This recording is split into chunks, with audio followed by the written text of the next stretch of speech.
اس سورہ مبارکہ میں اللہ نے بیان فرمایا۔ اسی سورہ کی آیت نمبر 19 سے بتایا کہ قیامت میں جس کے نامہ اعمال اس کے دائیں ہاتھ میں دیا جائے گا یہ اس کے سرخرو ہونے کی علامت ہوگی۔ جس کے سیدھے ہاتھ میں نامہ اعمال دیا جائے گا مطلب ہوگا کہ کامیاب ہو گیا، اور وہ افتخار کے ساتھ لوگوں سے کہے گا، بڑے فخر کے ساتھ کہے گا کہ آؤ میرا نامہ اعمال پڑھو۔ اس کے برعکس جس کا نامہ اعمال اس کے بائیں ہاتھ میں دیا جائے گا یہ اس کی رسوائی کی علامت ہوگی، اس کی رسوائی کی علامت ہوگی، اور وہ کہے گا کاش میرا نامہ اعمال دیا ہی نہ جاتا اور موت کے ساتھ ہی میرا قصہ ہمیشہ کے لیے ختم ہو چکا ہوتا۔ جس کا بھی نامہ اعمال سیدھے ہاتھ میں، ہمارے بزرگ فرماتے ہیں کہ سیدھے ہاتھ سے لینا دینا حضور کی سنت ہے، کوشش کریں لیں بھی سیدھے ہاتھ سے، دیں بھی، کھائیں بھی سیدھے ہاتھ سے۔ فرماتے ہیں عادت ہی سیدھے ہاتھ کی بنا لو، جب قیامت میں فرشتے نامہ اعمال دینے لگے تو عادت ہی سیدھے ہاتھ کی ہو، عادت ہی سیدھے ہاتھ کی ہو، عادت، اور سیدھے ہاتھ سے لیں، سیدھے ہاتھ سے ہی دیں۔ قیامت میں جس کا نامہ اعمال سیدھے ہاتھ میں دیا جائے گا سمجھیے وہ کامیاب ہوا، اور جب جس بچے کی فرسٹ پوزیشن آئی ہوتی ہے نا وہ رزلٹ کارڈ سارے محلے کو دکھاتا ہے، اور جو فیل ہو جاتا ہے وہ ابا جی کو بھی نہیں دکھاتا، وہ کہتے ہیں کہ وہ ابھی آیا نہیں، ملا نہیں۔ قیامت کے دن بھی جو کامیاب ہوں گے نا وہ دنیا کو بتائیں گے کہ اللہ نے فضل کر دیا، اور جو ناکام ہوں منہ چھپاتے پھریں گے۔ اللہ ہمیں پردہ پوشی عطا فرمائے۔ پھر آگے سورۃ المعارج ہے۔ اس سورت کے شروع میں ہی عذاب قیامت کا ایک بار پھر بیان ہے کہ حشر کا ایک دن 50,000 سال کے برابر ہوگا، آسمان پگھلے ہوئے تانبے کی طرح ہو جائے گا، اور پہاڑ دھنی ہوئی رنگین اون کی طرح ہو جائیں گے، کوئی کسی کا پرسان حال نہ ہوگا۔ اس وقت مجرم یہ تمنا کریں گے کہ بیوی بھائی رشتہ دار، بیوی بھائی رشتہ دار اور تمام اہل زمین سب کو اپنا فدیہ دے کے اپنی جان چھڑا لے، سب کو دھونس دے آگ میں لیکن اپنی جان چھڑا لے۔ اس دن انسان کا یہ حال ہوگا۔ یہ جو کچھ لوگ، میں نے پہلے بھی کہا تھا کہ کچھ لوگ نا مذاق اڑاتے ہیں قیامت کے عذاب کا، قبر کے عذاب کا، یہ بات درست نہیں ہے۔ دیکھیں نا کہ اللہ تعالیٰ نے قرآن مجید کی واضح آیات میں عذاب کا ذکر فرمایا ہے۔ کیوں فرمایا ہے؟ کہ لوگ اس عذاب سے ڈرے، اس سے بچنے کے لیے تیاری کریں، یہ بیان فرمایا۔ اب یہاں لوگ مذاق اڑاتے ہیں معاذ اللہ تعالیٰ، کہتے ہیں دیکھو جی فلاں مولانا کہہ رہے تھے بچھو آئیں گے تو یہ ہوگا، خدا کے بندو مولانا کون ہوتے ہیں؟ مولانا کون ہوتے ہیں یہ بات کرنے والے؟ یہ تو حدیثوں میں آئی، قرآن مجید کی آیات میں آئی۔ آپ مذاق نہیں اڑائیں بلکہ کوشش کریں کہ اللہ تبارک و تعالی ہمیں سمجھنے کی توفیق عطا فرمائے۔ پھر آیت نمبر 19 سے انسان کے کم حوصلہ ہونے، مصیبت کے وقت گھبرا جانے اور نفع پہنچنے کی صورت میں بخل کرنے کا ذکر ہے۔ فرمایا بڑے کم حوصلے والا ہے، مصیبت کے وقت گھبرا جاتا ہے، اور اگر اسے ہم نفع دیں نا تو جب نفع ملے تو چاہیے تھا نا سخاوت کرتا، تو اس وقت کیا کرتا ہے؟ بخل کرتا ہے، کنجوسی کرتا ہے۔ اللہ فرما رہا ہے، نبی پاک علیہ الصلوۃ والسلام نے فرمایا یہ جو سخی ہوتا ہے نا، فرمایا یہ سخی بندوں کے دل کے قریب بھی ہوتا ہے، اللہ کے قریب بھی ہوتا ہے، اور جنت کے قریب بھی ہوتا ہے۔ اور فرمایا یہ جو بخیل ہوتا ہے نا، بخیل یہ بندوں سے بھی دور ہی ہوتا ہے، بندوں سے بھی دور ہے، جنت سے بھی دور ہے، اور اللہ تبارک و تعالیٰ کے قرب سے بھی دور ہے۔ اور حضور فرماتے ہیں جب صبح سورج طلوع ہوتا ہے تو فرشتہ دعا کرتا ہے اللہ سخی کو زیادہ عطا فرما، اور کہتا ہے یا اللہ جو کنجوسی کرے نا اس سے روک لے، اسے نہ دے، اس لیے کہ جب وہ نہیں دے رہا۔ بڑی خوبصورت مثال علامہ اسماعیل حقی نے لکھی ہے۔ آپ فرماتے ہیں کنویں سے سارا پانی ختم ہو جائے تو نیچے سے تازہ آ جاتا ہے، اور اگر پانی ختم نہ ہو اندر ہی پڑا رہے تو باسی ہو جاتا ہے۔ تو ایسا ہونا چاہیے کہ ایک دفعہ سارا پانی ختم، میں آپ کو سارا مال صدقہ کرنے کو نہیں کہہ رہا، لیکن حضرت ابوبکر صدیق نے کئی دفعہ یہ کام کیا، ہجرت کی رات بھی سارے پیسے ہی لے گئے، تبوک کے دن بھی سارے پیسے خرچ کر دیے، حضور نے اعلان کیا تو سارے پیسے ہی۔ مولانا حسن رضا صاحب فرمایا کرتے تھے اعلیٰ حضرت کے بھائی، بیاں ہو کس زبان سے مرتبہ صدیق اکبر کا کہ محبوب خدا محبوب ہے صدیق اکبر کا، اور لٹایا راہ حق نے گھر کئی بار اس محبت سے کہ لٹ لٹ کر حسن گھر بن گیا صدیق اکبر کا، لٹ لٹ کر حسن گھر بن گیا صدیق اکبر کا۔ تو کنجوسی سے بچنے کی کوشش کریں۔ ہاں اسلام فضول خرچی سے منع کرتا ہے، فضول خرچی نہیں کریں، لیکن جہاں خرچ کرنا ہو وہاں سے کنجوسی بھی نہ کریں۔ پھر اس سے آگے سورہ نوح کا ذکر ہے۔ اس سورہ کے شروع میں ہی نوح علیہ السلام کا اپنی قوم کی طرف مبعوث ہونے پر قوم کو اللہ کی عبادت کی دعوت دینے اور گناہ چھوڑنے کا ذکر ہے۔ پھر حضرت نوح علیہ السلام نے جو اپنی قوم کے بارے میں اللہ سے فریاد کی کہ اللہ یہ نہیں مانتے، پھر عذاب آیا، تو اس ساری بات کا اللہ نے سورہ نوح کے اندر ذکر فرمایا۔ پھر آگے سورۃ الجن ہے، سورہ جن۔ میں نے آپ کو پچھلے کچھ اسباق میں بھی بتایا تھا کہ جن نبی کریم علیہ السلام کے غلام تھے، حضور کا کلمہ پڑھتے تھے۔ جنات مسلمان ہوتے ہیں، بلا وجہ کسی کو تنگ نہیں کرتے۔ ہمارے ہاں جتنا شور ہے نا جنات کے آنے کا، اتنے آتے نہیں، اتنا کالا جادو ہوتا نہیں جتنا کہ ہم لوگوں نے سمجھ لیا ہے۔ قرآن مجید کی آخری 2 سورتیں پڑھیں، اللہ اپنی رحمت فرمانے والا ہے، اللہ کرم نوازی کرنے والا ہے۔ اس صورت میں اس امر کا بیان ہوا ہے کہ جنات جو تھے وہ عالم بالا میں خبروں کی سن گن کے لیے، خبریں تلاش کرنے کے لیے جایا کرتے تھے، مگر اب وہ وقت آ گیا ہے کہ عالم بالا میں ان کا داخلہ بند کر دیا گیا ہے۔ ایک وقت تھا کہ جنات خبریں سننے گننے کے لیے چلے جاتے تھے، اب ان کا داخلہ اب وہاں کی خبریں بتا سکتے، یعنی کو بابا جی اگر کہہ دینا کہ مجھے جن نے بتایا ہے کہ تیری اتنی روزی ہے، اتنی باندھ ہے، تب تو مر جائے گا، تو یہ بات اس لیے درست نہیں کہ اب جنوں کا وہاں جانا ویسے ہی بند ہو گیا۔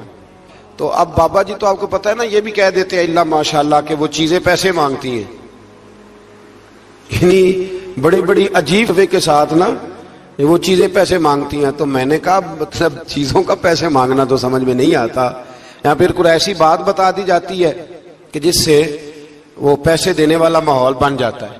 تو فرمایا اب ان کا وہاں جانا بند ہے، اور جو بھی جاتا ہے محافظ ان کا راستہ روک لیتے اور آگ کے گولے ان پر برسائے جاتے ہیں اگر آسمانوں پر جانے کی جن کوشش کریں۔ جنات نے مشورہ کیا کہ پورے روئے زمین کا جائزہ لے کے دیکھیں آخر یہ سارا منظر کیوں تبدیل ہو گیا، تو ضرور کوئی بڑی تبدیلی آئی ہے۔ حضرت ابن عباس رضی اللہ تعالیٰ عنہ نے بیان کیا کہ ان کی ایک جماعت مکے کی طرف گئی اور وہاں نبی پاک علیہ السلام عکاظ کے بازار میں اپنے اصحاب کو صبح کی نماز پڑھا رہے تھے۔ انہوں نے یہ قرآن سنا اور پھر جن جا کے دوسروں کو کہنے لگے کہ ایسا قرآن سن کے آئے ہیں کہ جیسا کبھی نہیں سنا۔ تو آؤ پھر محبوب کریم کی بارگاہ میں چلتے ہیں، خود بھی مسلمان ہوئے اور اپنی قوم کو بھی اسلام کی دعوت دی۔ اس کی آیت نمبر 26 میں اللہ تبارک و تعالیٰ نے فرمایا، یہ سورہ جن جو ہے نا اس کی آیت نمبر 26، اللہ کریم نے ارشاد فرمایا عالم الغیب فلا یظہر علی غیبہ احدا، فرمایا غیب کا جاننے والا اپنے غیب پر کسی کو مطلع نہیں کرتا، غیب کا جاننے والا آگاہ نہیں کرتا اپنے غیب پر کسی کو بھی۔ آگے فرمایا الا من ارتضی من رسول، لیکن اپنے رسولوں میں سے جس کو پسند کرتا ہے اس کام کے لیے چن لیتا ہے۔ کسی عام بندے کو غیب پر مطلع، یہ آیت نمبر 26 میں نے کتنی دفعہ یاد کرائی آپ کو؟ تو بھئی عقائد جو ہوتے ہیں وہ جب سے ہم قرآن مجید پڑھ رہے ہیں جگہ جگہ عقائد آئے ہیں اہل سنت کے، جگہ جگہ آئے، تو آپ سمجھے نا کہ یہ عقیدہ جو ہوتا ہے یہ شعر سے ثابت نہیں ہوتا، یہ قرآن حدیث سے ثابت ہوتا ہے۔ شعر تو ایک ذوق کا نام ہے۔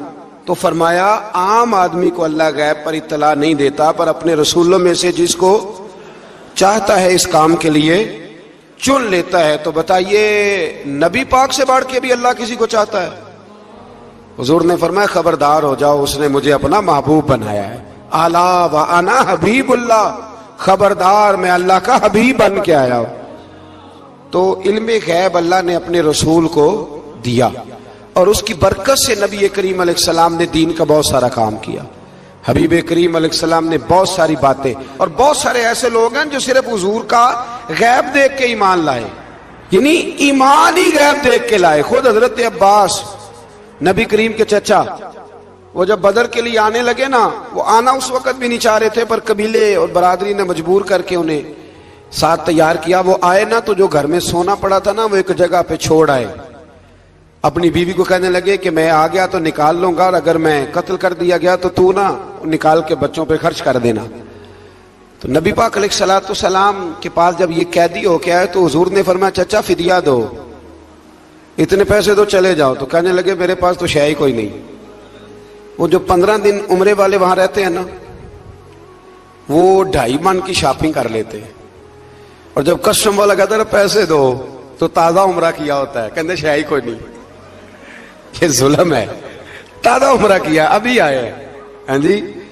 تو مطلب اتنی وہ خستہ حالی ہو جاتی ہے۔ یہ میں پریکٹیکل بتا رہا ہوں اللہ کے فضل سے۔ ایک سے میں نے کہا تو مجھ سے لے لے، کہتا چپ کرو تسی کو بچ بول دے۔ میں نے کہا مجھ سے لے لو، دے دینا، کہتا تو چھڈو۔ بھائی چھوڑیں، آپ کیوں غلط بات کرتے ہیں؟ تو بہت سارے بندے ہوتے ہیں جو کہتے ہیں شے ہی کوئی نہیں، بالکل کوئی شے نہیں۔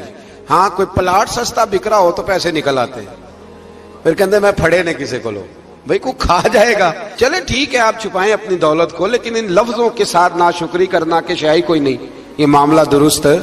تو حضرت عباس نے بھی نا نبی کریم کی بارگاہ میں عرض کیا حضور کوئی شے نہیں، کہاں سے دوں؟ تو حضور مسکرائے۔ حضور نے فرمایا چاچا جب گھر سے نکلنے لگے تھے تو وہ اکیلے میں میری چچی کو بلا کے جو پیسے دے کے آئے تھے، اور وہ اس کو کہہ کے آئے تھے کہ میں آ گیا تو میں تمہیں بتاؤں گا کیا کرنا ہے، نہ آیا تو پھر نکال کے بچوں پہ خرچ کر دینا۔ یہ سن کر حضرت عباس پہ راشا ہوا طاری، یہ سن کر حضرت حفیظ جلندری کہتے ہیں یہ سن کر حضرت عباس پہ راشا ہوا طاری کہ پیغمبر تو رکھتا ہے دلوں کی بھی خبرداری۔ خیال آیا مسلمان نیک و بد پہچان جاتے ہیں، اور محمد آدمی کے دل کی باتیں جان جاتے ہیں، محمد آدمی کے دل کی باتیں جان جاتے ہیں۔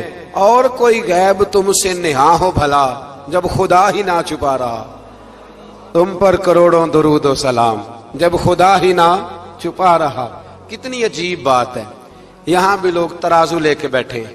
اقبال سے کسی نے کہا کہ 2 علماء کی بحث ہے، ایک کہتا ہے حضور کو غیب نہیں، دوسرا کہتا ہے آؤ چلیں۔ تو اقبال کہنے لگے مجھے شرم نہ آئے گی میں وہاں چلا جاؤں جہاں لوگ میرے نبی کا علم تولنے کے لیے ترازو لے کے بیٹھے ہیں، حضور کا علم تول رہے ہو؟ اقبال کہنے لگے میرے نبی کے تو غلاموں کا علم نہیں تولا جا سکتا، تم حضور کے علم کی بات کرتے ہو۔ یہ تھوڑا سوچ سمجھ کے بات کرنی چاہیے، اور نص قطعی ہے قرآن پاک کی۔ ایک دن سجا لیا تھا میرے نبی پاک نے ممبر، فرمایا پوچھ لو پھر جو پوچھنا ہے پوچھو۔ تو حضرت عمر جیسے لوگ اٹھ کے کھڑے ہو گئے، کہا یا رسول اللہ ہم اللہ کے رب ہونے پہ راضی ہیں، آپ کے رسول ہونے پہ راضی ہیں، اسلام کے دین ہونے پہ حضور ہم بڑے راضی ہیں، ہم بڑے راضی۔ اس لیے یہ تو ایسا مسئلہ ہے کہ اس مسئلے کو دیکھ دیکھ کے لوگ مسلمان ہوئے۔ تو حضرت عباس کو جب حضور نے ساری بات بتائی نا تو حضرت عباس کہنے لگے فدیہ مرضی کا لے لینا پر پہلے مجھے کلمہ پڑھاؤ۔ کہا کیوں؟ فرمایا مجھے سمجھ آ گئی ہے، وہ بات میرے اور میری بیوی کے علاوہ کسی کو پتہ ہی نہیں، اگر آپ کو پتہ چلی ہے تو یقیناً آپ کو کوئی بتانے والا ہے، تو وہ جو آپ کو بتانے والا ہے نا وہی رب العالمین ہے۔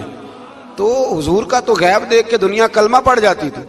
اس پر بڑی تفصیل سے میں نے ایک دفعہ بات کی تھی، موقع ملا تو وہ ساری روایات ایک جگہ کسی وقت جمع کریں گے انشاءاللہ تعالی، اور آپ کو عرض کریں گے کہ وہ کیا خوبصورت ماجرا ہے۔ اور اب تو الحمدللہ ایک اور آسانی بھی ہو گئی ہے، میری باتیں کوئی اس قابل تو نہیں تھی لیکن چونکہ اللہ رسول کے فرامین تھے تو ایک دوست نے لکھنی شروع کر دی، انشاءاللہ جلدی چھاپ بھی جائیں گے۔ تو عرض کرنے کا مقصد یہ ہے کہ یہ چیزیں آئیں گی اور آپ کو بتائیں گے کہ اللہ نے اپنے محبوب کریم کو کس طرح غیب کے خزانوں کی کنجیاں عطا فرمائی ہوئی۔ تو اس سے آگے پھر سورہ مزمل شروع ہوتی ہے، سبحان اللہ۔ سورہ یا ایھا المزمل، کہا او چادر اوڑھنے والے محبوب، قم اللیل الا قلیلا، ساری رات نہ بیدار رہا کر، تھوڑا آرام بھی کر لیا کر، تھوڑا سا۔ کیا کہا حضرت نے؟ خدا کی رضا چاہتے ہیں دو عالم، خدا چاہتا ہے رضا۔ اور درویش کہتے ہیں رب آکھیا سونے محبوبہ تیرے 100 ناز اٹھانا ہاں، لوکی میریاں قسماں چاندے نے میں تیریاں قسماں چاہنا۔ کہا اے میرے پیارے حبیب، اے چادر اوڑھنے والے، تھوڑا آرام بھی کیا کریں۔ حضور ساری رات نماز پڑھتے تھے نا، اللہ نے کہا محبوب تھوڑا آرام بھی کیا کریں۔ پھر اس میں بڑے خوبصورت چیزیں اللہ کریم نے بیان فرمائی ہیں، قیامت کی ہولناکیوں کا بھی ذکر فرمایا ہے پھر آخر میں فرمایا کہ تم اپنی بھلائی کے لیے جو کچھ بھی آگے بھیجو گے اس کو اللہ تعالیٰ کے پاس اس سے بہتر اور زیادہ ثواب والا پاؤ گے. یعنی اس کا معنی یہ بھی ہو سکتا ہے کہ اپنی سوچ سے زیادہ تم ثواب پاؤ گے جو چیز آخرت کے لیے تم بھیجو گے. اور اللہ سے مغفرت طلب کرتے رہو، بے شک اللہ بہت مغفرت فرمانے والا اور بے حد رحم کرنے والا ہے.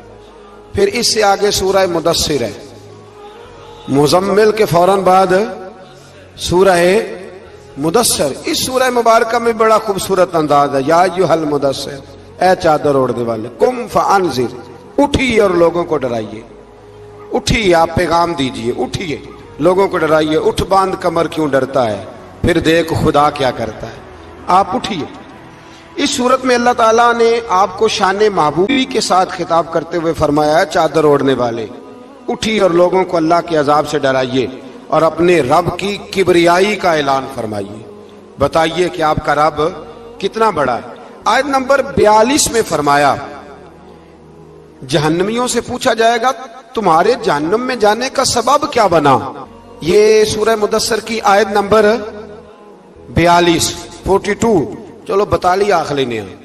آیت نمبر 42 جہنمیوں سے پوچھا جائے گا جہنم میں آئے ہو تو سبب کیا بنا. تو وہ پہلا سبب بتائیں گے کہ ہم نماز پڑھنے والوں میں سے نہ تھے.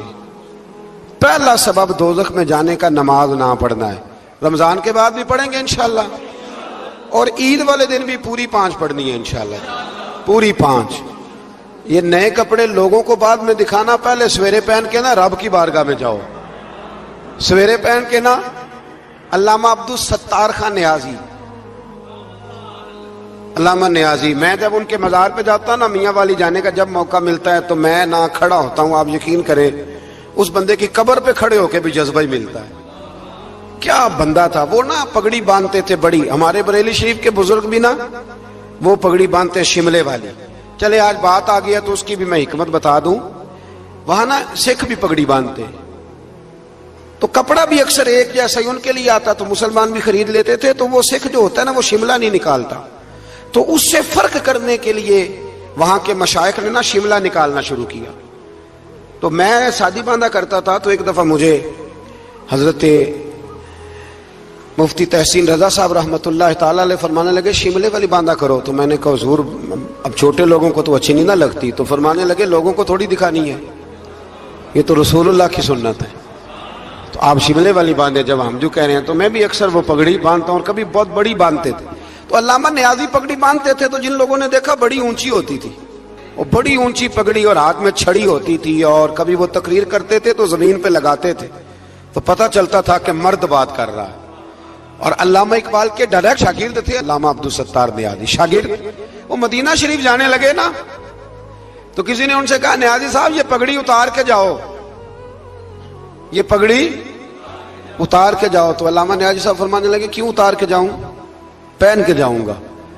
جب حضور کی بارگاہ میں نیازی کا سر جھکے گا تو شملہ بھی جھکے گا، اور دنیا کو پتا چلے گا جس کا سر کبھی کہیں نہیں نہ جھکتا اس روزے پہ آ کے اس کی گردن بھی جھک جایا کرتی.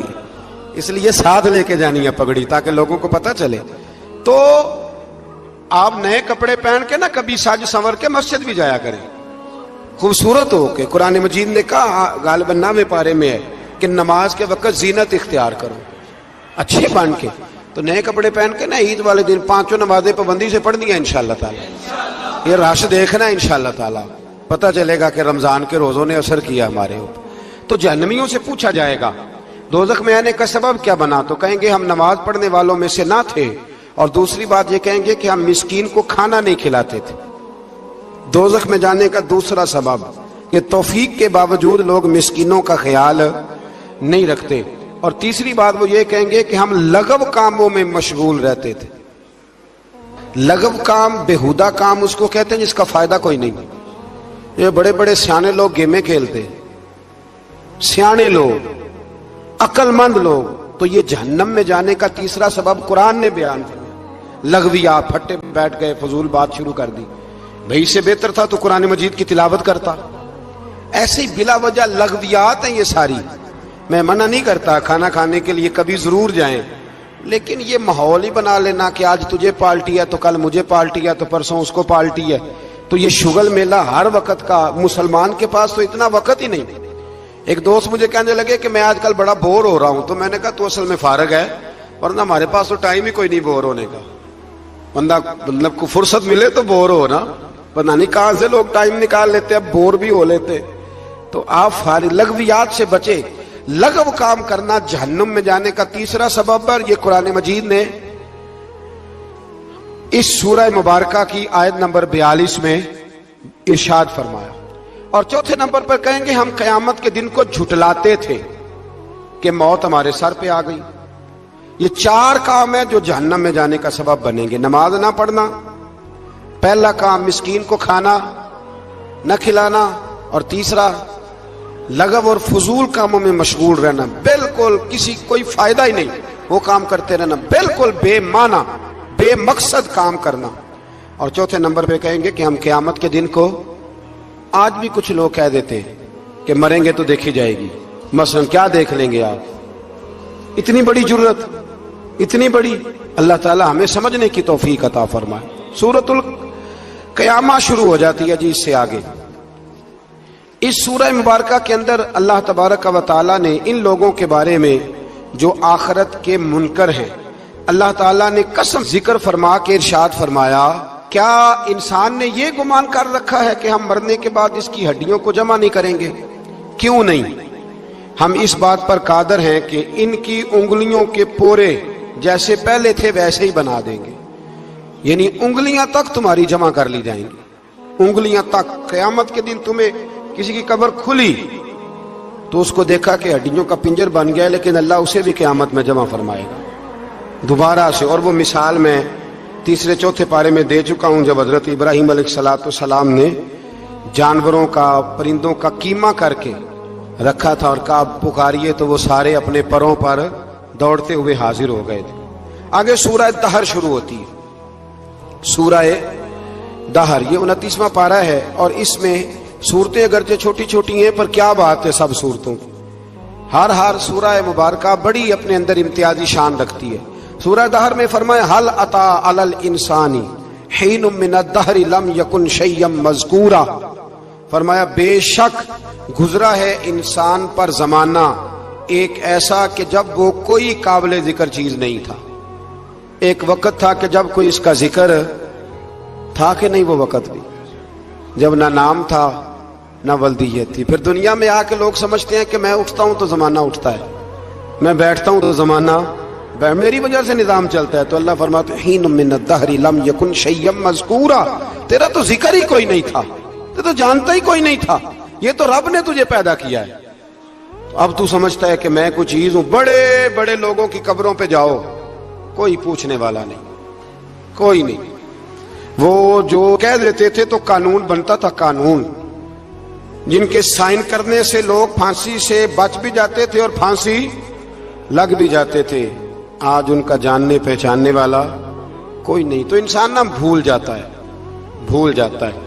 ایک دور وہ بھی ہوتا ہے جب بس میں بیٹھنے کو جگہ کوئی نہیں دیتا، اور ایک دور وہ بھی ہوتا ہے کہ درجنوں کاریں لے کے لوگ گلیوں میں کھڑے ہوتے ہیں۔ انسان کو سارے وقت یاد رکھنے چاہیے، اسے بھولنا۔ حضور علیہ السلام اکثر فرمایا کرتے تھے کہ میں تو اس ماں کا بیٹا ہوں جو گوشت کے خشک ٹکڑے کھا کے بھی گزارا کر لیتی تھی، گوشت کے خشک ٹکڑے کھا کے بھی گزارا کر لیتی تھی۔ اور حضرت عمر فاروق کی زبان پر یہ جملہ ساری عمر رہا کہ میں اونٹ چرانے والے کا بیٹا ہوں، یعنی ساری زندگی رہا۔ لوگ بھول جاتے۔ محمود غزنوی نے ایاز کو بڑا نوازا، لوگوں نے شکایت کی کہ ایاز تو آپ سے تحفے لے لے کے تو جنگل میں جمع کر رہا ہے دولت۔ محمود کہنے لگے تمہیں کیسے پتا؟ کہنے لگے عصر کے بعد کہاں جاتا ہے روز، پتا ہے؟ لگا نہیں، تو کہا پھر آپ کو آج تک یہ نہیں پتا کہ عصر؟ محمود کہنے لگے واقعی یار اس نے کبھی بتایا نہیں عصر کے بعد کہاں ہوتا ہے۔ عصر کی نماز پڑھ کے محمود ایاز کے پیچھے پیچھے گئے تو جنگل میں جا کے نا ایک جھونپڑی، اندر سے کنڈی لگا لی، سپاہی ساتھ تھے۔ محمود نے غصے سے دروازہ بجایا، کھٹکھٹایا، اور ایاز نے جھٹ سے دروازہ کھولا۔ محمود دھکا دے کے اندر گئے تو دیکھا تو ایک پھٹی ہوئی چٹائی، ایک پرانا کرتا، ٹوٹے ہوئے جوتے، ایک پگڑی، اور تھوڑا سا نا